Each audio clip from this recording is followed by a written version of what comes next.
반갑습니다. 레드토피아의 김웅식입니다. 20년 4월 30일 날 라이팅하우스에서 개정 중보판으로 나온 파도가 칠 때는 서핑이라는 이본 치나드가 쓴 책의 리뷰를 보면서 한해다 신을 산악인들한테 이 책을 좀 권해드리고 싶어서 이 시간을 가져봅니다. 파도가 칠 때는 서핑이라는 책은 2007년도 2월에 화산문화에서 한번 발행된 적이 있고요. 그 다음으로 리스판서블 컴퍼니 파타고니아라는 제목으로 2013년도 11월 달에 티움 출판사에서 출판된 적이 있는 책입니다. 근데 이 책에 보통 리뷰를 이렇게 살펴보면 자연과 경영, 사업에 대한 어떤 철학적인 부분을 많이 설명을 하고 있고요. 이 책을 쓰신 이본 치나드는 인수봉에 치나드 A, B 코스를 개척할 정도로 우리나라와는 밀접한 관계를 갖고 있는 세계적인 산악인 중에 한 분이십니다. 전 파타고니아 생산부분 매니저였던 재미 산악인 선우중옥님이 파도가 칠 때는 서핑이라는 책에 한국어판에 붙여라는 내용을 글을 쓰신 부분을 한번 살펴보도록 하겠습니다. 파타고니아 자연과 인간 사랑의 결정체이다. 특별한 친구가 있다는 것은 축복이다. 이 책의 지은이 이본 치나드는 아주 특별한 나의 친구다. 40년이 넘는 세월 동안 쌓아온 우정을 돌이켜보건대 그에 대한 내 감정의 대부분은 존경에 가깝다. 그것이 특별함의 첫 번째 이유다. 하지만 그것을 이 글에서 털어놓은 것을 적절하지 않을 것이다. 여기서 내가 강조하고 싶은 것은 미국 사회에서도 그는 아주 특별한 존재라는 사실이다. 크라이머로서, 기업가로서, 자연인으로서의 그의 언행은 진보적 미국인 사회에서도 늘 저만치 앞서간다. 자신이 좋아하는 일에 대한 뜨거운 열정, 그리고 그것을 비즈니스와 연결시켜 사업가로 성공한 모습은 위험으로 가득하다. 그렇지만 그 위험은 명성이나 부에서 비롯된 것이 아니다. 자연과 인간에 대한 한없는 겸손, 소박한 삶, 동료와 사회에 대한 헌신에서 자연스럽게 우러나온 것이다. 나는 지금부터 그것을 이야기하고자 한다. 한국의 후배 크라이머나 아웃도어 산업 종사자들과 경연진에게도 참고 이상의 풍성한 아이디어와 자신감을 제공할 것이다. 따라서 나는 이 책에서 담지 않은 이본 치나드의 인간적인 면모를 얘기함으로써 독자들이 재미있고 쉽게 이 책의 메시지를 자신의 것으로 만들기를 바라는 마음에서 이 글을 쓴다. 그는 미국 현대 록클라이밍과 아이스클라이밍의 대부이다. 먼저 크라이머로서 치나드의 면모를 살펴보자. 그는 1950년 중반에서부터 1960년대 중반까지 이른바 요세미테 등반의 황금기를 이룬 크라이머의 일원이다. 로얄 로빈스를 필두로 한 톰 프로스트와 같은 크라이머들과 함께 거벽 등반 시대를 연 것이다.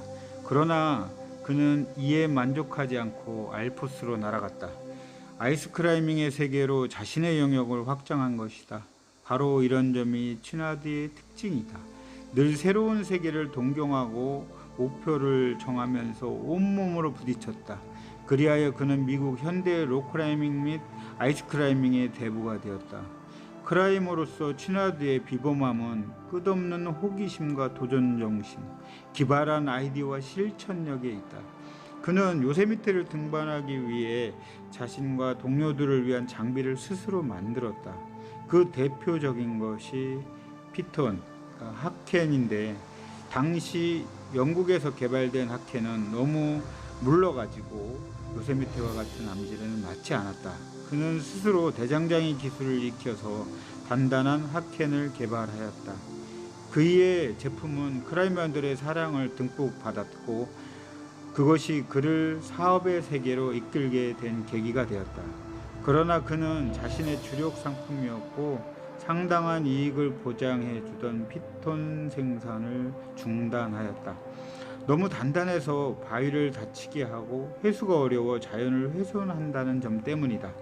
이러한 경험과 각성에서 클린 클라이밍을 주창하게 되었고, 환경보호를 위한 그의 노력은 파타고니아사의 기업 이념이 되었다. 친환경 기업의 모범을 보여주고 있는 것이다.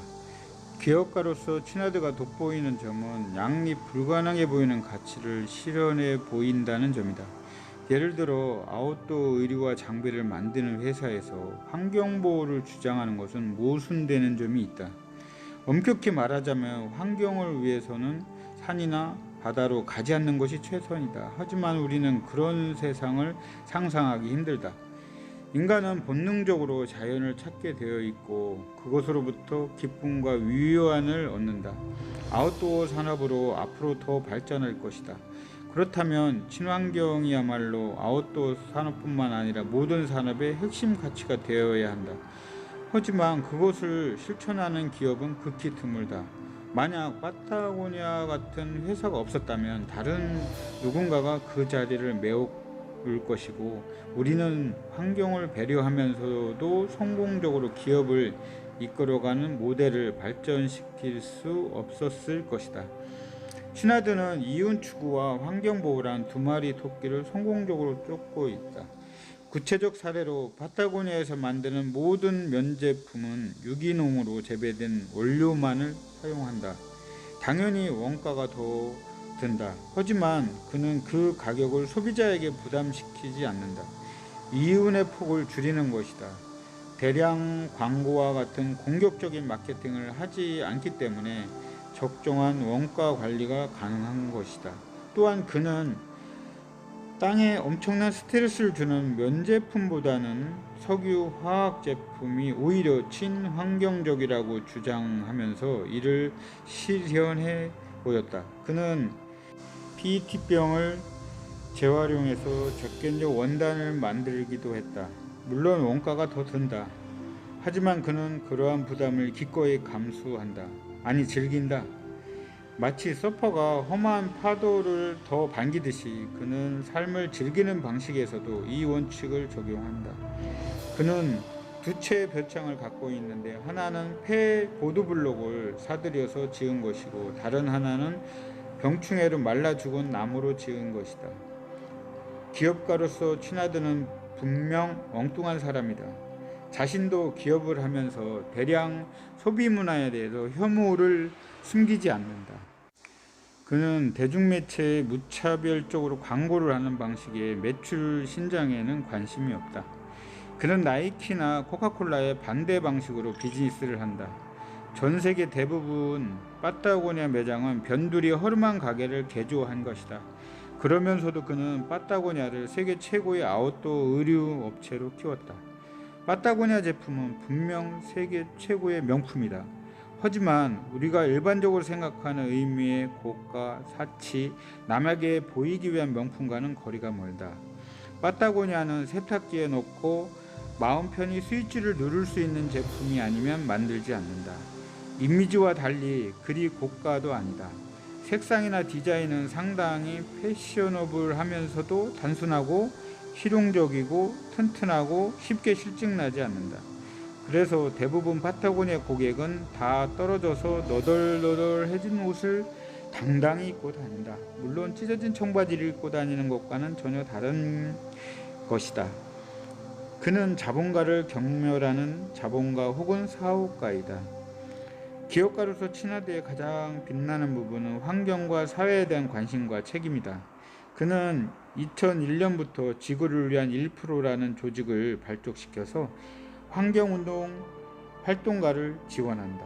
현재 법인 가입 회원만 300개 회사를 훌쩍 넘는다. 대단한 일이다.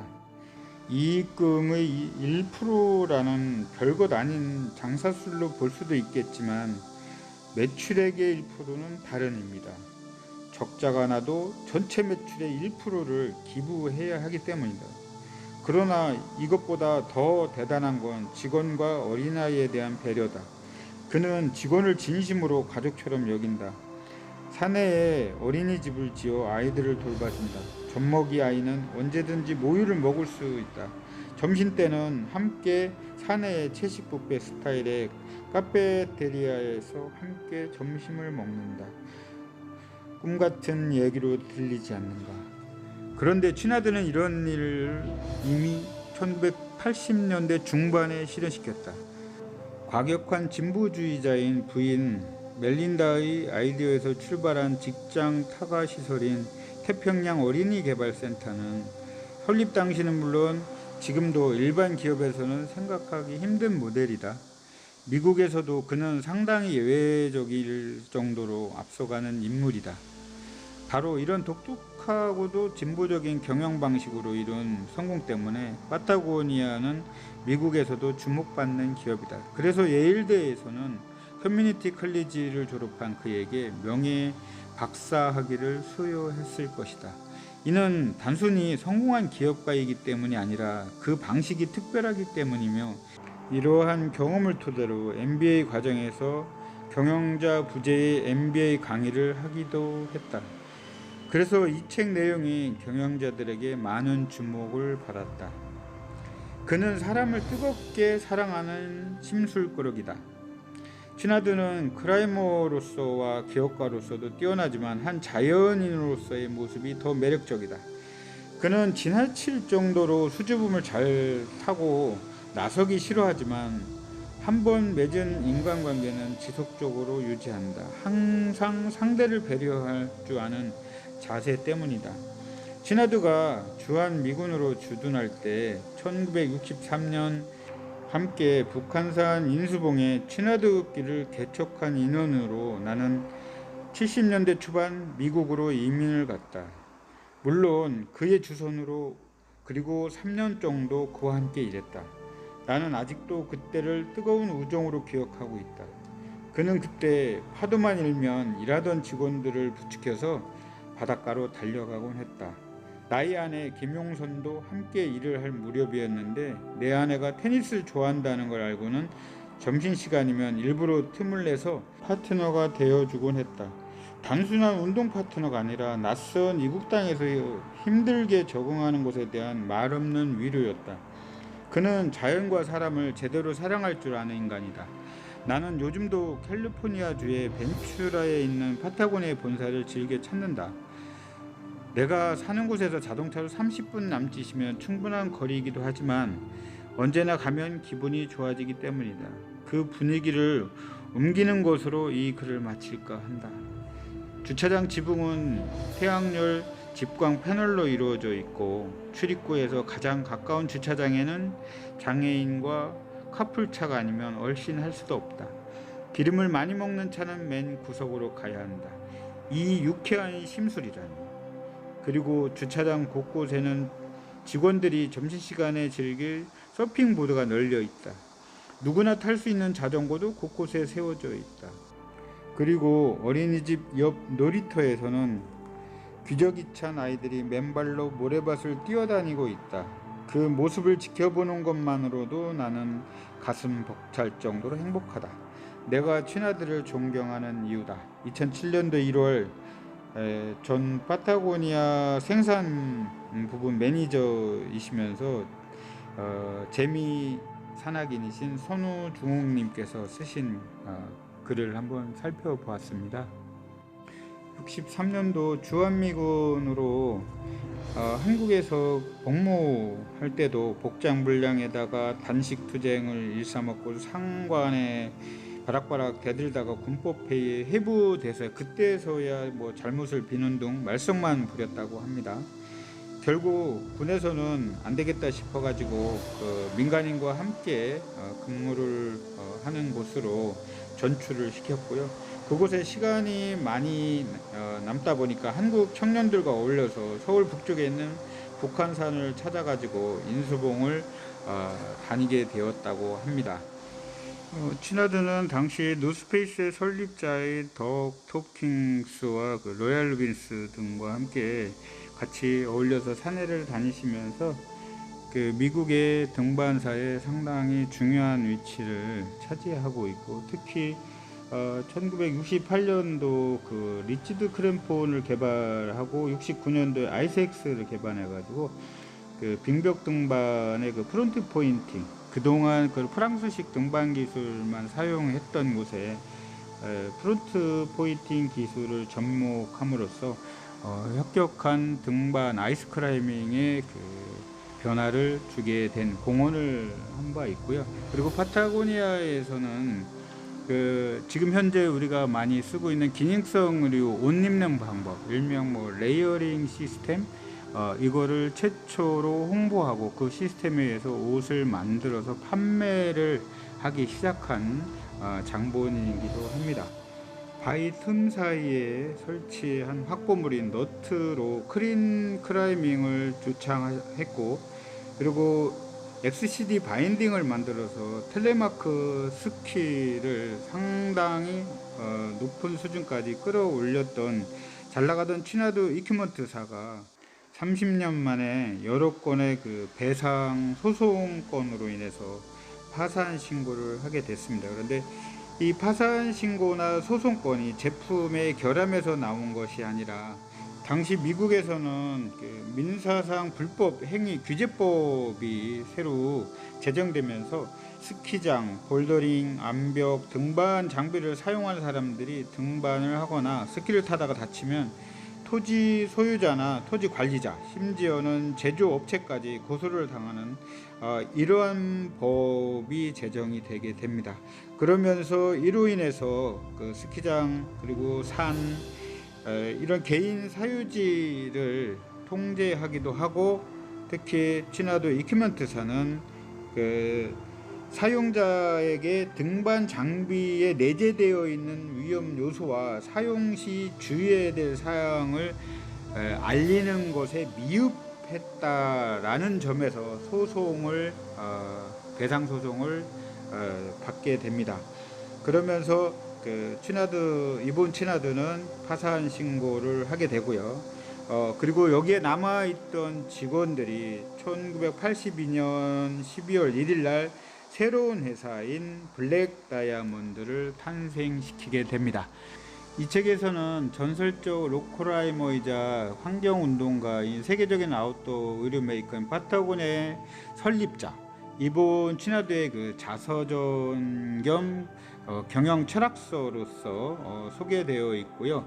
그리고 이 파타고니아 책 그 리스판서블 컴퍼니 그 파타고니아라는 책 뒷면을 보시면 이익은 상대를 이용함으로써 생기는 것이 아니라 서로의 문제를 이해하고 서로의 욕구를 충족시켜 줌으로써 얻어지는 효율의 대가이다 라는 거 하고요.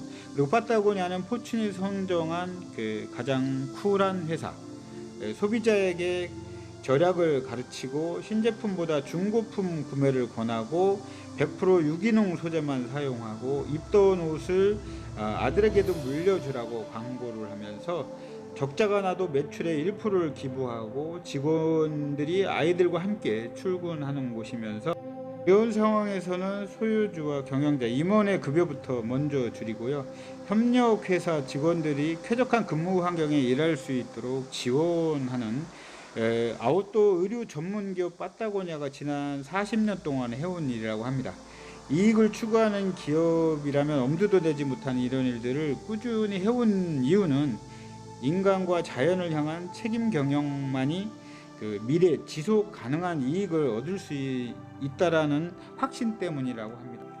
지속 가능한 이익을 확보하면서 우리 사회를 살만하게 만드는 방법을 파타고니아사가 제시하고 있다라고 이 책을 소개하고 있습니다. 지금 현재 코로나19로 인해서 그 사회적 가치 그리고 고용 창출 이런 부분이 많이 사회적으로 대두가 되고 있는데 이런 곳에 관심이 있거나 미래에 우리가 준비해야 될 사업의 방향성도 이 책에서 찾아볼 수 있습니다. 이본 취나드가 쓰신 파도가 칠 때는 서핑이라는 이 책을 보면서 저는 국내에 고려대 산악회 오비시면서 1987년도에 트랑고사를 만드셔가지고 피켈, 아이스바일, 아이젠, 하네스, 헬멧, 카라비노 뿐만 아니라 암벽화, 리지 전용으로 사용될 수 있는 등산화, 리지화, 그리고 계곡에서 미끄러지지 않도록 사용되는 샌들, 이런 것들을 국산화하고 일반인들한테 대중화를 시도하셨던 홍성암 선배님이 생각이 나더라고요. 벌써 돌아가신 지 2001년도로 기억되는데, 그 이후로 트랑고사를 지금 한국산악회 유학재 선배님께서 바톤을 이으셔가지고 오다가 지금은 이제 코베아하고 합병을 해서 법인으로 전환이 되어서 운영이 되고 있는데, 우리의 산 문화와 그리고 우리의 등산의 발전도 파도가 칠 때는 서핑을, 이번 치나드와 일맥상통하지 않나. 이번 기회에 파도가 칠 때는 서핑이라는 책을 한번 보시면서 세계 등반사뿐만 아니라 우리나라의 현재 산악문화를 이렇게 정착하고 발전시키고 등산 장비, 산악 장비, 암벽 장비, 전문 장비를 세계적인 수준으로 만들었고 이끌었고 개발해서 애를 써 오셨던 많은 분들의 노고도 한번 살펴볼 수 있는 그런 계기가 되었으면 좋겠습니다. 자연을 사랑하시고 산을 사랑하시고 그리고 새로운 경영 사업을 생각하시는 분들이라면 이번 치나드가 쓴 파도가 칠 때는 서핑이라는 책 꼭 한번 읽어보시기 바라겠고요. 특히 산에 다니시는 분들한테는 꼭 추천해 드립니다. 지금까지 레저토피아 TV 시청해 주신 여러분들한테 감사하다는 말씀 드리겠습니다. 감사합니다.